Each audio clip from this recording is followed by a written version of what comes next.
ગુજરાત સરકારના સામાન્ય વહીવટ વિભાગના એક પરિપત્રથી વિવાદ થયો અને ગુજરાતી ભાષાના મહત્વ અંગે ભાજપ અને કોંગ્રેસ વચ્ચે ફરી છેડાયું છે વાકી યુદ્ધ। જીપીએસસી વર્ગ 1 અને 2 ની પરીક્ષામાં ગુજરાતી ભાષાનું વેઇટેજ માત્ર 25% કરાયું છે, જેને લઈને ગુજરાતી ભાષાનું મહત્વ ઓછું કરવાનો આક્ષેપ રાજ્ય સરકાર પર કોંગ્રેસે લગાવ્યો। કોંગ્રેસનો દાવો છે કે રાજ્ય સરકારના ગેઝેટથી ગુજરાતી ભાષાને નુકસાન થશે।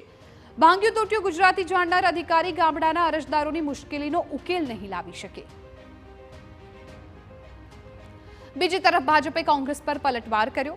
ભાજપે કોંગ્રેસ જૂઠાણું ફેલાવી પ્રજાને ગેરમાર્ગે દોરી રહી હોવાનો આક્ષેપ લગાવ્યો। ભાજપે કહ્યું કે સરકારે ગુજરાતી ભાષાનું મહત્વ વધારવા માટે આ નિર્ણય કર્યો છે, ઘટાડવા માટે નહીં।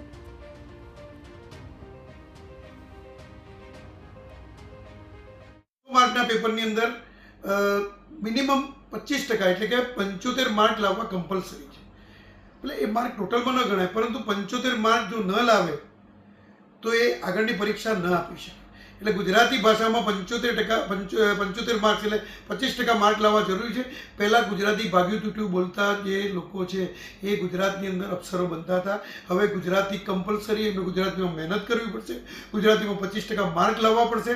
પરંતુ આ જ વાતને કોંગ્રેસના નેતાઓ ખોટી રીતે પ્રજાની વચ્ચે અણસમજ ફેલાવી રહ્યા છે અને જાત જાતની વાતો ફેલાવી રહ્યા છે। ગુજરાતના